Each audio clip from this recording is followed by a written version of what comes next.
Big smiles. Good afternoon, everyone, and welcome to today's episode of Langerr at the Mic Live, or I guess we should call it the Three Idiots and a Beer podcast. We are joined by three awesome guests, a new guest here with Meyers and Perrotta, Ryan Silver, and Ethan Meyers. How's it going, boys?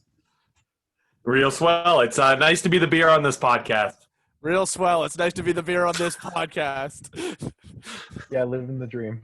Oh, damn it, Mason, you killed it. You ruined it. You ruined it. That's okay. He's a rookie.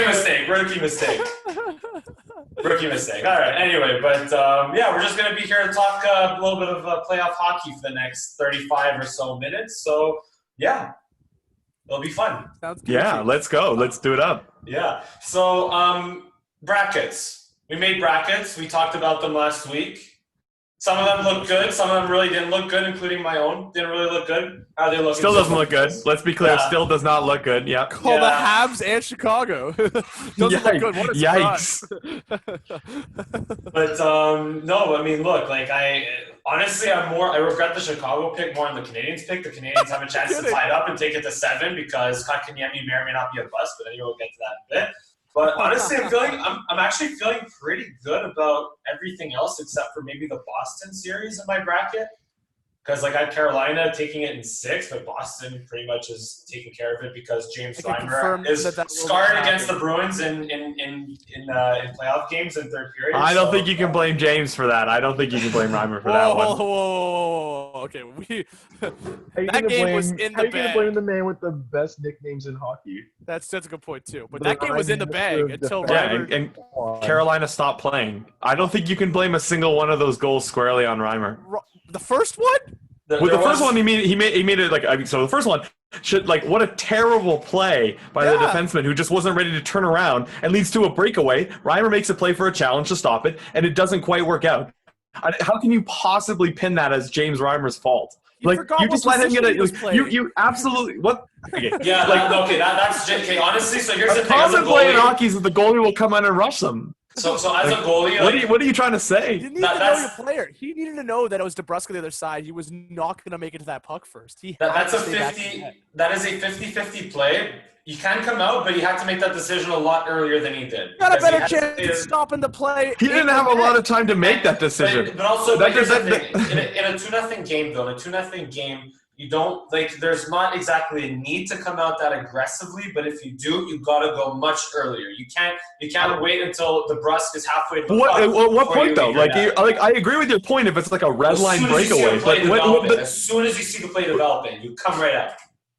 Yeah, but that's exactly what he did. I don't think what both of you guys are totally ignoring in your statements are when exactly that breakaway materialized into a breakaway. This is absolutely not something that developed at the red line. That is crazy. Okay. This happened within 7 seconds. I'm saying more that he should have not come out. I'm saying he should not. Yeah. He should have just played it like a breakaway, but because if he is going to come out of his net to break that play up, it has to be a much faster decision. That's what I'm saying. He was fine on the timing. No. He was totally fine on the timing, and he was totally fine on the timing, and DeBrusk made a great play. You can't just be like, oh, that's Reimer's fault that wasn't win. It's like, were we just going to undermine the contribution that Jake DeBrusk made? He absolutely blew the defenseman under the water. He blew the defenseman under the water and then was able to maintain possession of the puck like that around Reimer. Man of the puck, you did not make the right decision. He did. It was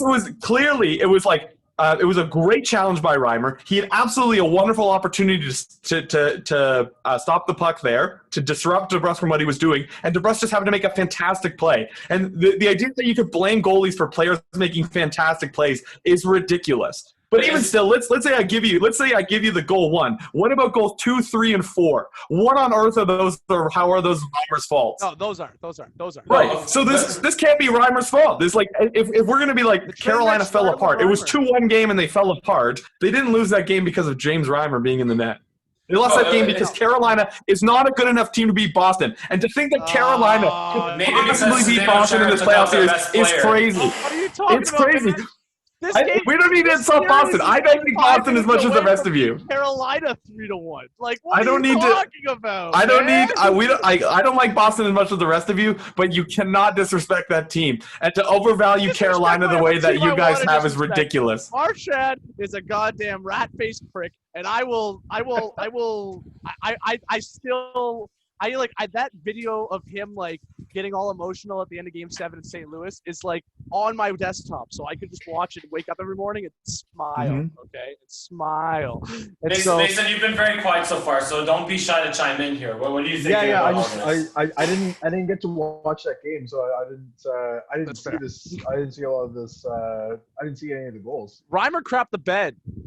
After Yeah, putting on a show. apparently. After putting on a show. How far did you run out to go and try and? It was not that far. The breakaway materialized well past the blue line.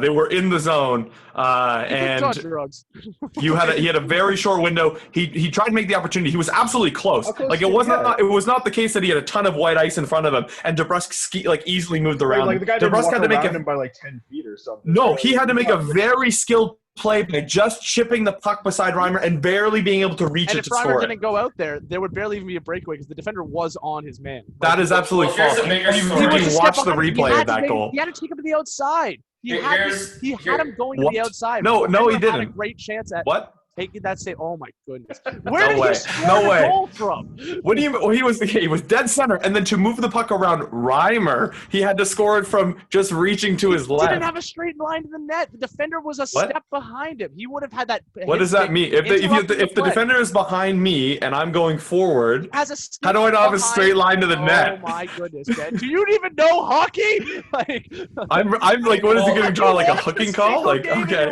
sure, I'll take that any day over Reimer going out. Yeah, so maybe it was the defenseman's play. Like, well, I'm sorry, if the defenseman was that close to be able to disrupt the play and take a penalty, why didn't he do that? He tried to, but then Reimer came and. No. You could easily take a penalty. It's not very difficult. If he's that close to the player, he can hug the man for all I care. Actually, question. Right? If Reimer's outside of the crease, does he still get tripping penalties too? Yeah, for sure. He could definitely tripping penalties. So he might have got one there anyway. But here's a bigger story in that series, guys. Here's a bigger story, though. So what I did find is that Yaroslav Halak yesterday, or in Game 4, wasn't very solid. He was better in Game 5. But he wasn't as good as maybe Tuukka Rask could have been. He's got a great point. He had a great third period, only like one goal in off of 2 shots. Yeah, exactly. He allowed the first goal. The first shot that he saw. The first shot that he saw that period went in the net, and that was 17 minutes in or 18 minutes in. It was nuts, man. I found he really struggled, particularly in Game 4, but Boston was good enough to win that game. But here's the thing, though: what do you guys think of Tuukka Rask opting out after Game 3? Because there's been a lot of mixed reactions to that. So what do you guys think? I don't see how there's a real problem with this. I mean, obviously, as the organization, you would love to have Tuukka play for you, but if Tuukka is saying, I can't leave my family at this time, I'm finding it really difficult to find the motivation to do it, right? I play this game for many reasons. And so you have a combination of factors that leads, like, my heart is not in it to give this organization my best playing ability. I think you just have to respect that. The idea, too, that like him opting out means opting out of a lot of things, including some money. I don't think you can be upset about that in any possible way, aside from just wishing the best for Boston. But truly, if he doesn't feel like he can perform his best, then what is he doing on playing anyways? Yeah, if the guy doesn't want to be there, like he's not about to come in and carry the team if he's not in it, he's not in it. I mean, Halak's a top end backup goalie. He's probably a starter on at least a handful of teams in the league still, right? Absolutely. Yeah, as I was telling Ethan before the show, I was just like, if it was any team to have it happen, Boston was the most set to lose their starting goaltender because they just have another starting goaltender. Although the way that he played yesterday was not a great caliber, and it was just Carolina just absolutely just falling apart. I'm gonna cry if I keep talking about that game.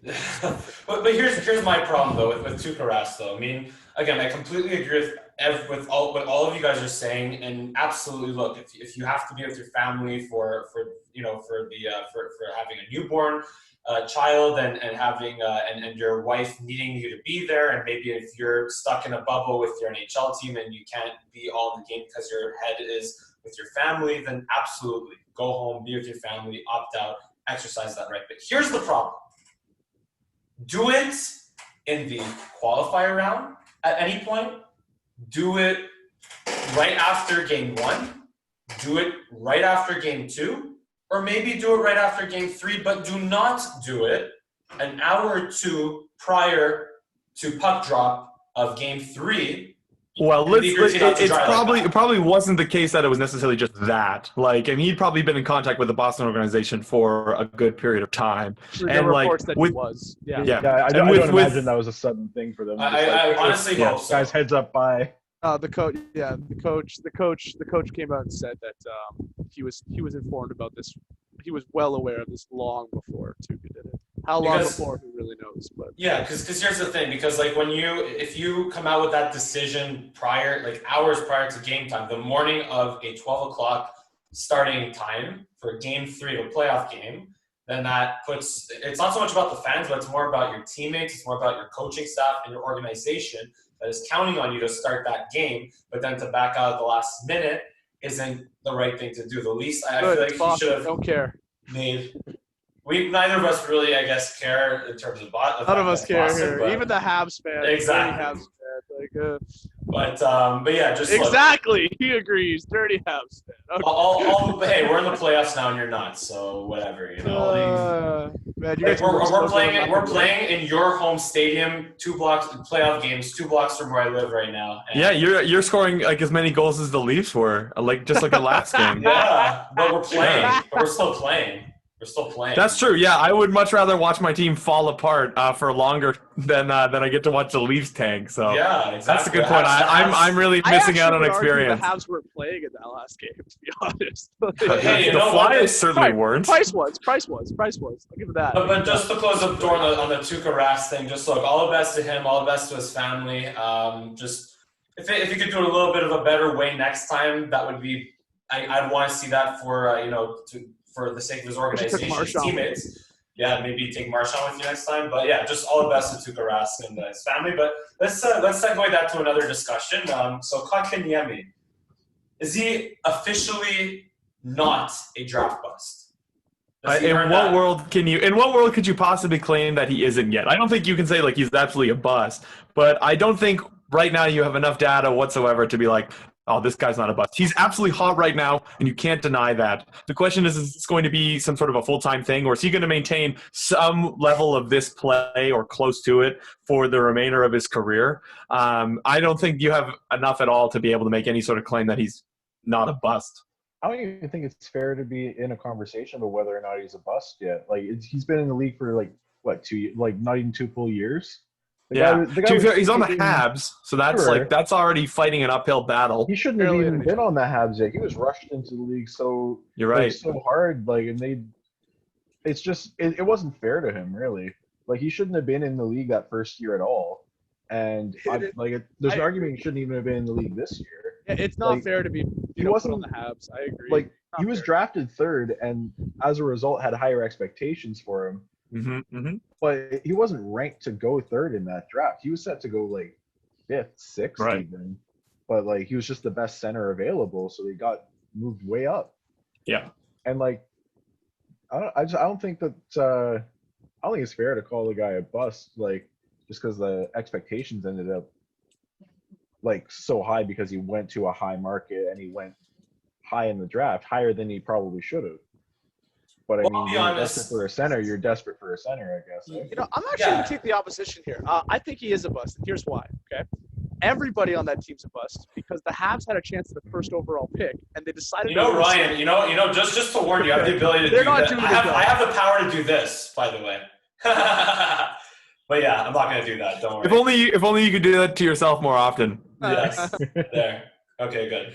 But look, I just wanted to make that a point of discussion because, look, like you said, when you need it, the Habs were in desperate need of a center after that disastrous 2017-2018 season, right? Mm-hmm. And they drafted Kotkaniemi a little bit for need, but you know that in a market like Montreal, the expectations will always be there. You have you got a chance to draft 3rd overall, and you expect especially if the guy makes the team right out of camp, which maybe he shouldn't have. I don't think he should have either. I agree with you, Mason, right? Yeah. But he did. He made the team, and then he's now in a situation where he has to burn off 2 years of his entry-level contract, right, on the team as an 18 and a 19-year-old, right? But yeah, like you said, there's still the claim that because he underperformed, even though he was rushed in year 1, year 2, there is the claim that because of how much he underperformed, right, there was a lot of talk about him potentially being a bust and the Canadians not getting that pick right, and maybe they should have taken Brady Tkachuk. Now, here's what I'm here to say right now. I am here to argue that he is officially not a bust because of how he's playing right now, because of how he's developing, even if he's not scoring goals every single game, because he's scoring goals in half these playoff games and qualifier games, right? He is arguably the best forward on the Montreal Canadiens right now, not far behind or not far ahead of his fellow 20-year-old teammate, Nick Suzuki. Exactly. Yeah. So look, he's 20 years old, and even if the production isn't there from a goal scoring and point standpoint, which it kind of is right now in the playoffs already, he is one of the best forwards of the Montreal Canadiens. He is playing aggressively. He's playing well defensively. The only thing that he's missing right now is his playoffs. His face-offs. His face-off ability is really struggling because he's going up against veterans Sean Couturier, Claude Giroux, and those guys. But yeah, I just think. All right, so let me ask you something, Mike. Let's say that okay, so the Flyers the Flyers are going to win the next couple of games. Habs are out, everybody expects it, and then that's what's the supposed next to happen, season, right? That's what's supposed to happen. The next season, well, I mean, there's no way you're going to pick the Habs to win this series, especially before the game started, let alone after seeing several now. Carry on. But so let's say the regular season then resumes, maybe starting in the new year, and he's not playing well at all. Kotkaniemi is not playing well at all. He has numbers are nowhere near the level he's playing at right now. Were these games enough for you to declare him not a bust, and then he goes and becomes a bust in January? Like, how can you possibly state that claim now? I know. Yes, because he's 20 years old. I'm a Habs fan, yes, but he's also 20 years old. So okay, he has a bad 21-year-old season, but then what about his 22-year-old season? What about his 23-year-old season? Right. That's what I'm saying. Like, if you're gonna if you're gonna have to keep reevaluating your position on this as he gets older, there's no way you can make a real claim now and want it to mean anything. But here's the thing, though. The Canadians were in a very similar position about 6-7 years ago with another guy named Alex Galchenyuk, drafted third overall, right? Another one they rushed to the NHL. Yeah, he got also rushed to the NHL, especially after he tore his ACL in the OHL, the Sarnia Sting. I think it was a year or two prior, whatever it was. But I think he got that very draft year, actually. Yeah, it might have been the very same draft year of 2012. But here's the thing: so he got rushed, but just he wasn't like when he flashed, right? Like for Galchenyuk was more the flashes, right? And there wasn't as much consistency. Like he wasn't as consistently noticeable. Like he definitely wasn't the leading ice time. He wasn't leading the team in ice time, like in terms of, and he wasn't playing center against the other team's top lines, right? In playoff games. I mean, maybe that's also a testament to what the Canadians had then versus now. But I just think that we've seen that Galchenyuk early on in his career, like he did have a 30-goal season. But he also just wasn't – he was all offense and he would flash, but when he wasn't producing, he would do nothing. Whereas Kotkaniemi's still hitting, he's still skating, he's still a force out there right now. And if he keeps it up, then there's no way he's a bust. Sorry? If he keeps it up. If he keeps it up. But I had an argument with someone about whether or not they even rushed into the NHL. I don't think that's a solid argument because, I mean, I think most people would agree that he was rushed, right? Oh, yeah. No, that's not an argument. He was rushed. Yeah. Like, and I was looking back at a lot of the third overall picks over the last 10 years, and almost none of them played in the NHL their first year. Even Draisaitl went back to junior his first year. And, like, that's – like, you can't rush a guy like that, and especially, like, someone you moved up in the draft to get for the position. Like a lot of the fifth overall picks don't solidly stick in the NHL until their like third year earliest, right? So like I'd say this coming season would be like the best indicator for him. Like I would say everything before now, I wouldn't look too hard at it. I wouldn't even look at how he does so much in the playoffs right now. I would look at how he does next year and like judge from that. Even if he puts up like 50 points next year, that'd look like a good marker to me. Absolutely, but like he's gonna be a top 6 forward. Yeah, and also the biggest thing though is that Kotkaniemi never had a like 100-point or 90-point season because he played in the Swedish league or the Swedish league. He played overseas. Finnish, in the Finnish professional league against men. which is already a defensive league, right? And he only had like, I think 20 something points, right? In 50 games as a 17-year-old, right? But had he played in the OHL or in a junior league and put up 100 points or something, that would be something to drop back on. So that's why, especially, you want to see another year or two playing either overseas or in the AHL or whatever it is, playing junior level hockey before entering the NHL as an 18-year-old. So, maybe one of the reasons why he's so hot right now is because after playing on teams full of men, he gets to regroup with the Habs team full of boys and losers. Look, I got nothing to say because, look, I mean, number one, we're still playing right now. Number two, David Ayers. Again, are you playing after that last game? We're playing. In what world would you not want David Ayers to win, though? What a great meme! Like, it is way worth losing that game and being able to laugh at that for the rest of your life, rather than to get 2 points, which you absolutely did not need to make the playoffs. Unlike the team who just still happens to be in and is going to lose to the Flyers. So anyway, it's okay. You know what? I don't want to embarrass you guys anymore about how the Leafs aren't playing. So you know what? We'll talk about something else here.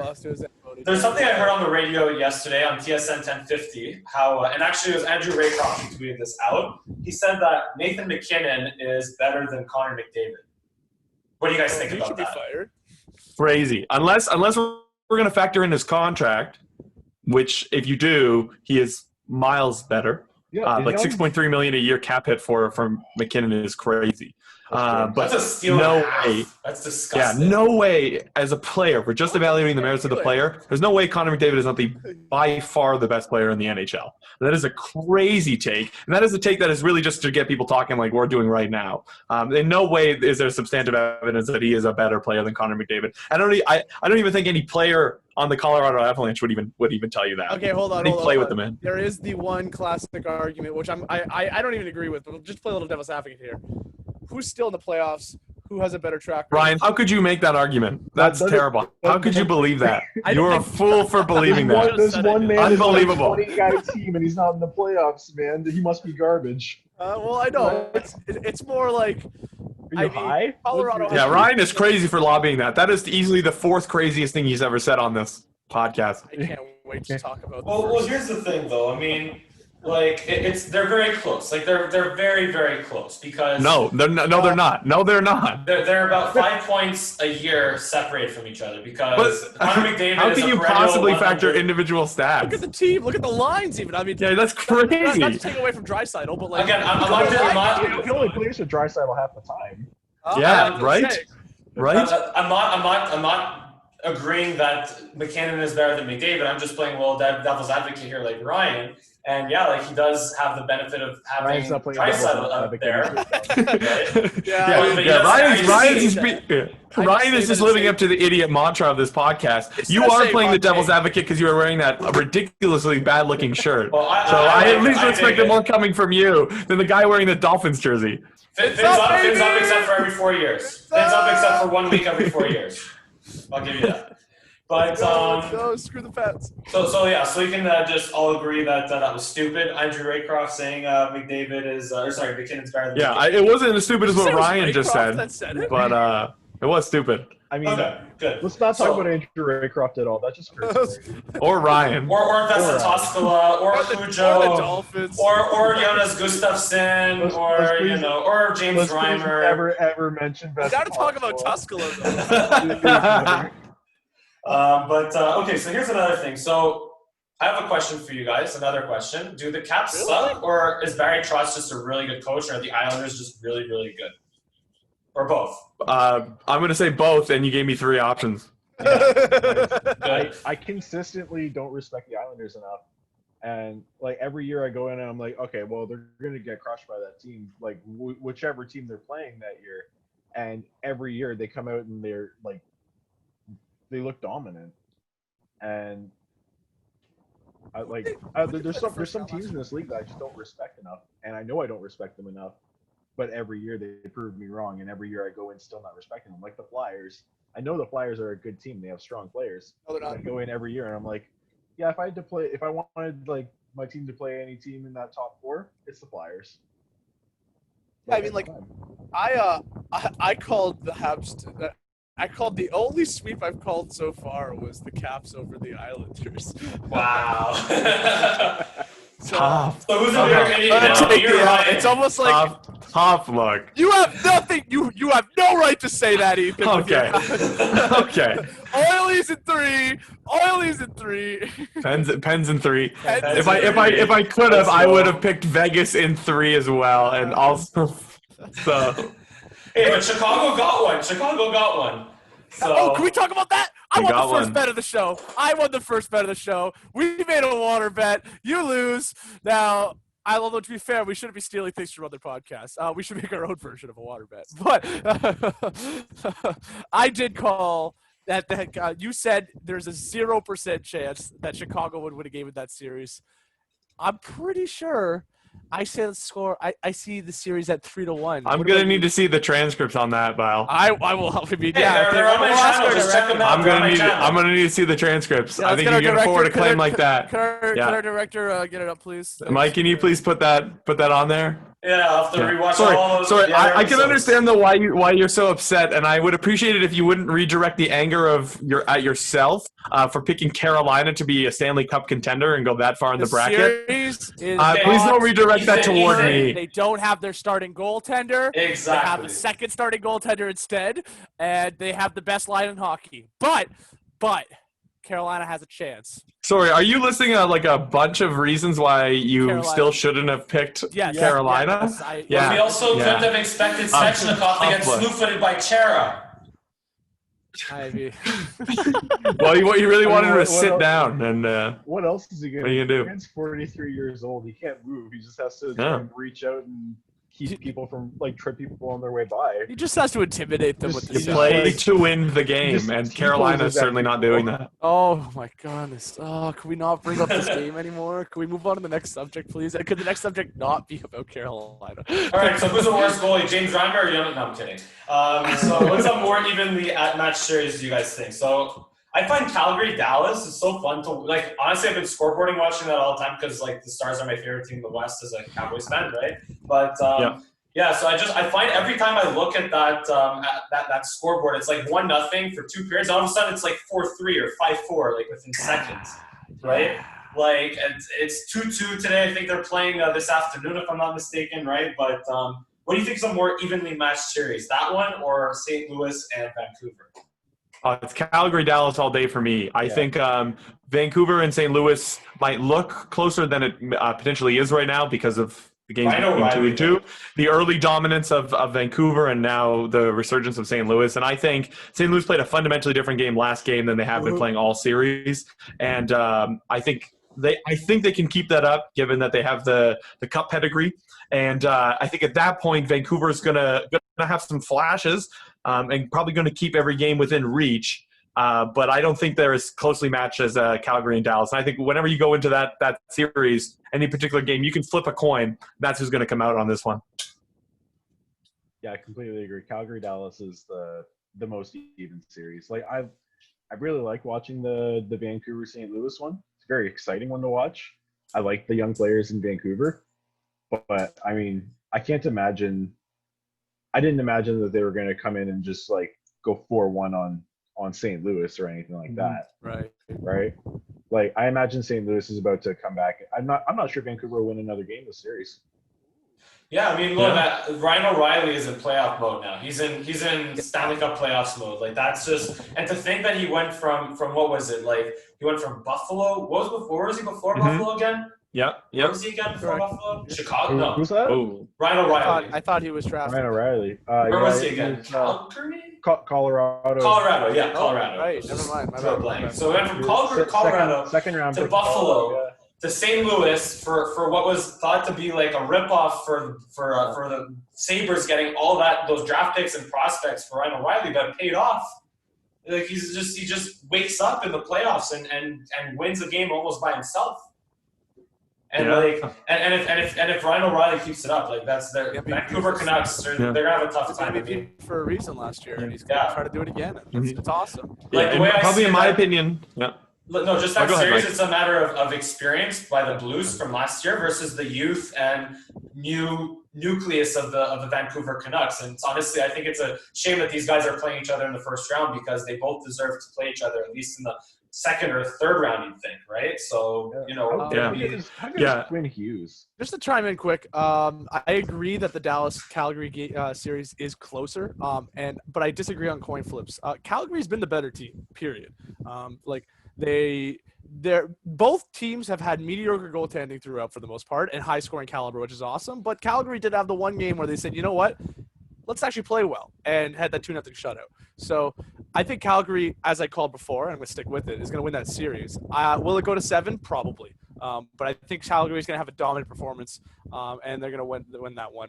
On the other side, Vancouver had their fun. I agree with Mason. St. Louis is going to win the next 2 games. They showed why they won the Stanley Cup last year, and it's not going to look as even by the end of the series. And we haven't even mentioned Jake Allen coming in for Binnington yet. Let's go!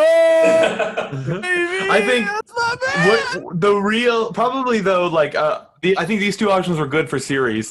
In my opinion, the most evenly matched series is if you forget how much better Boston is than Carolina, like two of the people in this podcast continue to do. That series is really a coin flip. Like you just totally ignore how much better Boston is. It's objectively then been a they're coin pretty flip. even. Have you watched the games, man? It could be any. Yeah, no, I also think that 3-1 series are coin flips, just like the Vegas-Chicago series. That's an absolute coin flip. Tampa Bay coin flip. These are all coin flips. You're right.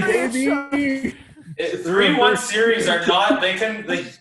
So many teams have come back from 3-1. Right, it's not 3-0. How many teams have not? Because I promise you, the proportion of teams who come back from 3-1 is 4, baby. Okay, let's go. I just know that the Montreal Canadiens, ever since the Toronto Maple Leafs have won a playoff series, the Montreal Canadiens have come back, I believe, from 2 deficits of being down 3-1 against top teams. That's sweet. Since the Leafs how many cups have they won? How many cups have they won since then? How many cups have you won the last 50 years? I mean, I'm not making claims about the Leafs. I think, frankly, I'm just making claims that if it's a 3-1 series, could still be a series. That's my claim. This is the 4th episode on, and that's the first time he's brought that up. So I got to give credit to Mike. I have to give credit to Mike. Yeah, honestly, it's tough though when that's all you have to drop back on. Yeah. Yeah, listen. I'm not saying that the Leafs are not in a worse boat than the Habs. I'm just saying to ignore the fact that the Habs are in just as bad of a boat, if potentially not worse with their current lineup. That it's ludicrous. This lineup is in the playoffs right now. The Leafs are not. This year. You're correct, but like as if that is just going to be the secret as to whether. It's been like that for 50 years. The Leafs have a 100% chance of winning the cup next year, or a 99% chance. This year, okay? We have just as equal of an opportunity at winning the cup this year as the Habs do, okay? Like, stop. But anyway, so before this gets all out of hand, I would just like to end that. 4 minutes left, guys. We have 4 minutes left, so I just want to close this out here. Yeah, we can. Sure. Close it out like Carolina did last night. Oh my God! Exactly. So just real quick, guys. So with that being said, I mean, I guess I feel like we already debated all this, but which series that is on the brink of 3-1 more likely to go to 7? Chicago, Vegas, or Arizona, Colorado? Which one's more likely to go to 7? Go. Chicago, Vegas, all the way. Arizona. The fact that Arizona got 1, I'm surprised. Me too. Yeah. Can I say neither? I'm just gonna go ahead and say fine, neither. That's fine. One just gonna say neither. Ryan. I'm trying to think. It's like, which one has more of a chance of their team crashing like a bus or something like that, or some travesty happening, but nothing. So it is equally impossible for either of those to go to Game 7.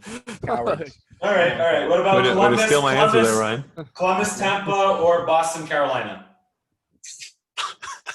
Again, which one is more likely to go to 7? Why do we keep bringing it up? Quick. 1 sentence answer. I think I can sum up everybody's response. It's got to be Tampa and Columbus because there is a negative % chance that Boston Carolina goes any more than the next game. God. All right. I want to slap this guy. Can I slap you virtually? Is that? Thank you. Hit it harder. I went way harder than that, man. Okay, so before we end the show here, I always like to end with predictions, and then we're going to announce the idiot of today's show. So predictions of our brackets in the first round. Are we keeping our picks or are we trading our picks? I would like to switch my pick to Boston. Oh wait, no, I actually picked Boston. Yeah, no, I'm good. I would like to pick. I like to switch the Capitals getting swept from sweeping the Islanders when it looks like the Islanders are going to sweep the Capitals. So I'll right back Sure. at you. I was surprised you actually didn't vote to switch your Has pick. That would have been probably just as smart. Okay, so I will switch. Would have been just as smart. That's still very much a series, but I will switch my Chicago pick and maybe my. But I think I'd actually switch. Yeah, my Chicago pick and my Carolina pick. But everything else I'm keeping. Everything else is good. That's very understandable. That's a very, very smart and mature decision. I keep everything because I don't back down. Let's go, baby. All right. Very immature. That means Ryan's the idiot of the show. That means Ryan is the unanimous idiot of the show. Awful. Yeah. Zero sports intelligence. Ryan's going to be the idiot of every show now. Ryan is Carolina at this show successfully. Washington has a better chance of bringing that series to 7 than Carolina. Sorry, not Carolina. Freaking. Yeah, the Carolina hasn't winning even a single game remaining. You're absolutely right. That's a great way to wrap the show up. I think we can all agree that the idiot of the show deserves to Ryan. There's been many highlights today. Just like the amount of third period collapse goals that happened last night, there have been many brain lapses and that have just made their way out of this episode. So my idiot vote absolutely going to Ryan here. Mason? Oh yeah, Ryan all the way. Ryan, do you agree? I mean, I'll just give it to Ryan. Do you vote yourself? Because I vote for you. Well, even if I vote for you, the vote would still be 2-1. So that means, Ryan, you're the idiot of today's show, and you got to wear a stupid hat. Well, that's not how math works. That would be 3-1, and so I would like to change my vote to Mike. I'm saying even if listen. I said even if I vote for myself. Votes are not final. The votes are not final. Ethan changes. Ryan's the idiot. Hey, this is my show. Ryan, you're the idiot of the show for next episode. Mute that guy. I made that. I overruled it. This dictatorship, man. Oh. This has been a Langerr at the mic. 3 beers and an idiot edition of Langerr at the mic here. Thank you for joining us. Thank you for being on the show, boys, and we'll look forward to seeing you again soon. I'm not. Pleasure. Let's go, Bruins. Thanks for watching, guys. See you next time. Damn it.